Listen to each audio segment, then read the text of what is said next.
सादर अभिनंदन, आभार स्वीकार करिए अपने दोस्त रसल रघुवंशी का नमस्कार।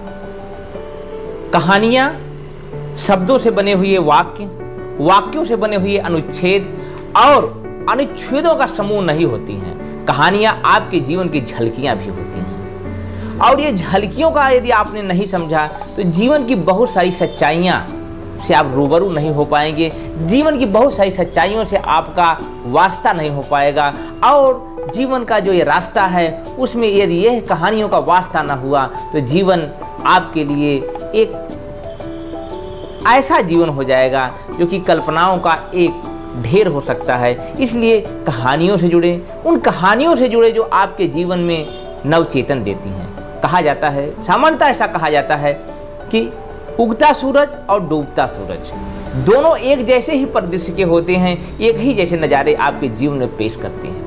वही स्थिति तो हमारे जीवन की भी होती है। जब हम नवोदित होते हैं, अपने जीवन की प्रारंभिक समय से गुजर रहे होते हैं, शुरू कर रहे होते हैं अपना जीवन, और हमारे बुजुर्ग जो जीवन के अंतिम रास्ते पर आते हैं, अपने जीवन के अंतिम दौर पे आते हैं, तो उनके बीच एक बड़ा मजबूत बॉन्ड होता है, बड़ा अजीब प्रेम होता है। कहा जाता है ना साथियों, आप लोगों ने बहुत बार सुना होगा कि दादाजी के जीवन का अंतिम मित्र उसका पोता होता है और पोते के जीवन का पहला मित्र उनके दादा होते हैं। तो यह जो सच्चाई है, यह जो वास्तविकता है, उसी से जुड़ी हुई एक प्यारी सी कहानी आपके सामने प्रस्तुत करने की गुजारिश करता हूँ, प्रस्तुत करने की अनुमति मांगता हूँ। बाबी का नाम उसके अपने सबसे प्रिय मित्र उसके दादाजी के नाम पर पड़ा।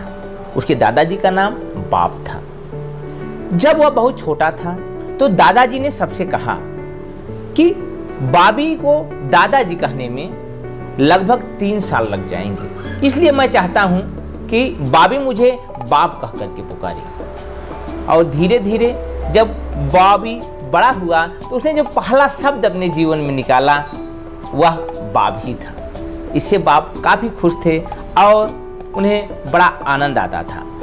बाबी को चलना भी सिखाया बाप ने। मेरा हाथ पकड़ो बाबी, दादाजी ने कहा। पहले एक कदम फिर दूसरा। इस प्रकार से दोनों के बीच गजब का प्रेम बढ़। बाप और बाबी मिलकर जो सबसे मजेदार काम करते थे वह था पुराने ब्लॉक्स के साथ खेलना। ये पुराने ब्लॉक्स सीढ़ियों के नीचे रखी हुई शेल्फ में रखे हुए थे और दोनों मिल करके इससे मीनारे बनाते थे। ब्लॉक्स के 2 तरफ अंक होते थे, 2 तरफ अक्षर और बाकी जो 2 उसकी सरफेस बचती थी उस पर जानवरों या अन्य चीज़ों के चित्र हुआ करते थे। इस प्रकार से दोनों मिलकर के ऊंची ऊंची इमारतें बनाने का प्रयास करते थे। कभी कभी आधे ब्लॉक्स एक दूसरे पर रखते ही मीनार टूट जाती और कभी कभी मीनार लगभग पूरी हो जाती।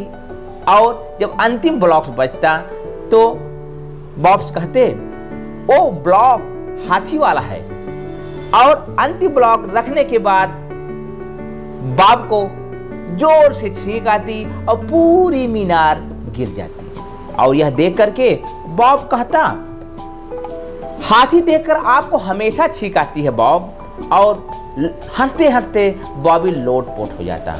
फिर बाप कहते चलो हम फिर कोशिश करेंगे। उसके बाद बाप अपनी गोद में बॉबी को लेकर के कहानियां सुनाते। बाप अक्सर पूछता,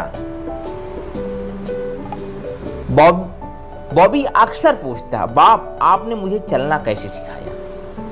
फिर बाप जवाब देते, पहले मैंने तुम्हारे दोनों हाथ पकड़े, उसके बाद मैंने कहा पहले एक कदम फिर दूसरा। यह सुनकर के बाप को बड़ा प्रसन्नता प्राप्त होती और बाबी भी, जो उनका पोता भी था, वो बड़ी खुशी के साथ आनंदित होता, उसे बड़ा मजा आता।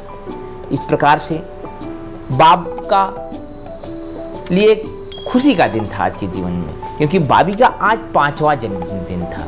दोनों ने मिलकर के एक साथ पूरा दिन एंजॉय करने का प्लान बनाया। सबसे पहले बाप बाबी को लेकर के अप्पू घर गए। वहां पर बाबी और बाप ने ढेर सारे झूलों का लुत्फ उठाया। उसके बाद उन्होंने पॉपकॉर्न और आइसक्रीम खाई।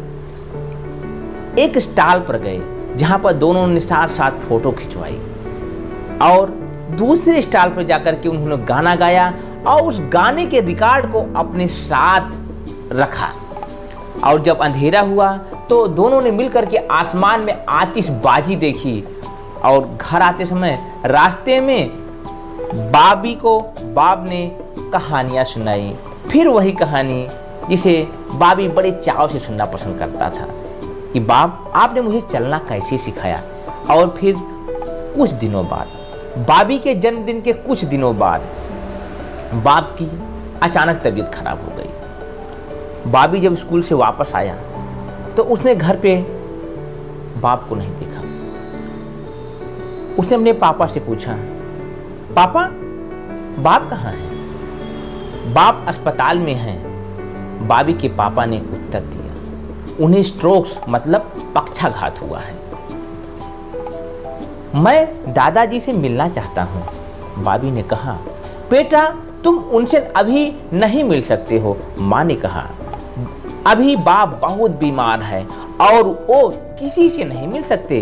वो अपने हाथ पैर भी नहीं हिला सकते और ना ही किसी से बात कर सकते हैं। डॉक्टर के अनुसार दादाजी शायद अब कभी भी किसी को पहचान नहीं पाएंगे और उनकी सेहत शायद पहले जैसी कभी नहीं हो पाएगी। बाप, बेचारा बाप को कुछ समझ में नहीं आया कि आखिर वह करे तो क्या करे। अब उसका ना तो खाने का मन होता था, ना ही उसे नींद आती थी, क्योंकि उसका सबसे प्यारा दोस्त, उसका सबसे प्यारा मित्र बीमार होकर के अस्पताल में भर्ती था। इस तरह महीनों बीत गए। बाप अभी भी अस्पताल में थे। बाबी को अपने दादाजी की बहुत याद आती थी। एक दिन जब बाबी स्कूल से वापस आया तो उसके पिता ने उससे कहा, बेटा बाप जल्द ही हम लोगों के बीच आने वाले हैं, लेकिन उनकी सेहत में सुधार नहीं हुआ है। डॉक्टर ने कहा है अब यह इसी तरीके से रहेंगे। और बेटा तुम डरना नहीं, ना ही परेशान होना, क्योंकि बाप अब किसी को नहीं पहचान सकते। मुझे और तुम्हारी माँ को नहीं पहचानते हैं। यदि तुम्हें ना पहचाने तो बेटा नाराज मत होना, दुखी मत होना। बाप एक दिन बाप घर आते हैं। बाप भी दादाजी को देखकर वाकई में डर गया। दादाजी ने उसे बिल्कुल भी नहीं पहचाना। वो दिन भर बस पलंग पर लेटे रहते और जब पापा दादाजी को उठाकर कुर्सी पर बैठाकर तो बिल्कुल चुपचाप वहां बैठे रहते। वो ना तो हिलते, ना तो डुलते और ना ही किसी से कुछ कहते थे। इस प्रकार से फिर एक दिन दादाजी ने बाप से कुछ कहने की कोशिश की। बाप की अजीब सी आवाज सुनकर के बाबी डर गया।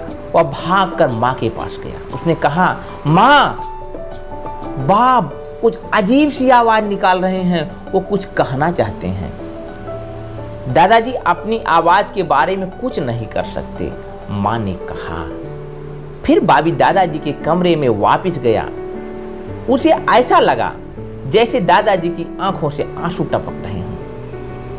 मेरा आपको छोड़कर भागने का मन नहीं था बाप, पर मैं बहुत डर गया था, मुझे माफ करें। बाबी ने कहा, क्या आपको पता है कि मैं कौन हूँ?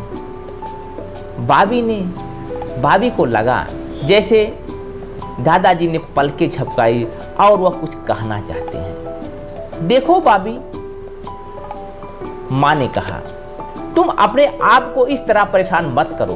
तुम्हारे दादाजी ने हम में से किसी को नहीं पहचाना और वो तुम्हें भी नहीं पहचानेंगे।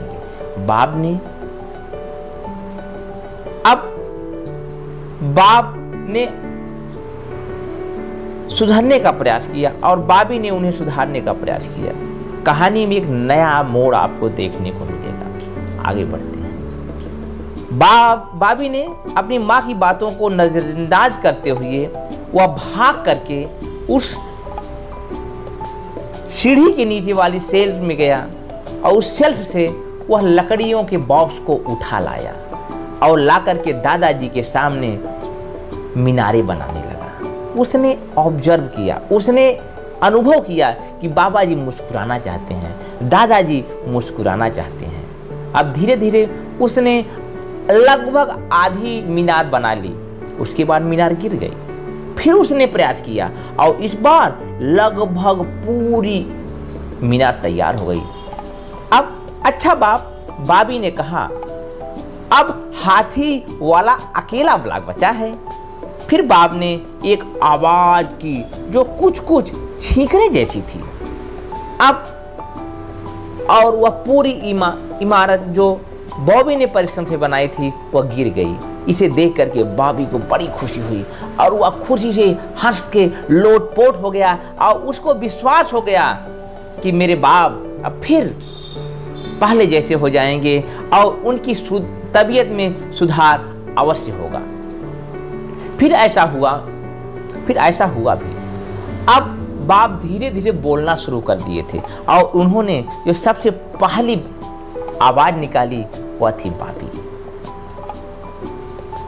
अब वो अपनी उंगलियां हिलाना प्रारंभ कर दिए और धीरे धीरे बाबी उनकी मदद करता रहा और बाप अपने आप को अंदर से मजबूत और आगे बढ़ने का प्रयास करते चले गए। एक दिन जब मौसम थोड़ा सा गर्म हुआ तो बाबी के पापा ने बाप को ला करके लान में रख दिया। अब बाबी ने देखा दादाजी कुछ करना चाहते हैं। उन्होंने दादाजी ने कहा धीरे से, बाबी मुझे कहानियां सुनाओ। बाप ने कहा, बाबी मुझे कहानियां सुनाओ। भाभी को सुनकर के बड़ा अचंभा हुआ, बड़ी प्रसन्नता हुई। उसने अपने दादाजी को ढेर सारी कहानियां सुनाना शुरू कर दिया। फिर एक दिन उसने देखा दादाजी खड़े होने की कोशिश कर रहे हैं। तुम मैं चलेंगे? बाप ने कहा मैं चलना चाहता हूं। बाबी को भी अच्छी तरह पता था कि उसे क्या करना है। वह झट से बाप के सामने आकर के खड़ा हो गया और कहा, और बाप ने अपने दोनों हाथ बाबी के कंधों पर रख दिए। ठीक है बाप, पहले एक कदम फिर दूसरा, बाबी ने कहा। इसके बाद धीरे धीरे बाप ने चलना सीख लिया और गर्मियों के मौसम खत्म होते होते बाप अपने लान में चलने में सक्षम हो गए। इस प्रकार से बाबी ने अपने दादा को चलना सिखाया। बाबी के छठवें जन्मदिन पर बाबी ने लकड़ियों के ब्लॉक्स निकाले। धीरे धीरे करके उसने ऊंची मीनार बनाई। सिर्फ एक ब्लॉक बचा था। देखो वो हाथी वाला है, बॉबी ने कहा। और जैसे ही ब्लॉक को बॉबी ने ऊपर रखा, बाप को फिर छींक आई और मीनार गिर गई और दोनों खूब जोर से ठहाका लगा करके हंसने लगे। यह थी एक बचपन और एक बुजुर्ग की कहानी, दोनों की आपसी बॉन्ड की कहानी। इस कहानी को लिखा था महान साहित्यकार टॉमी डिपोला ने और आपके सामने प्रस्तुत किया आपके दोस्त रसल रघुवंशी ने। साथियों, जीवन में कठिनाइयाँ बहुत हैं, परेशानियाँ बहुत हैं। ज़रूरत नहीं कि उनसे हम हार मानें।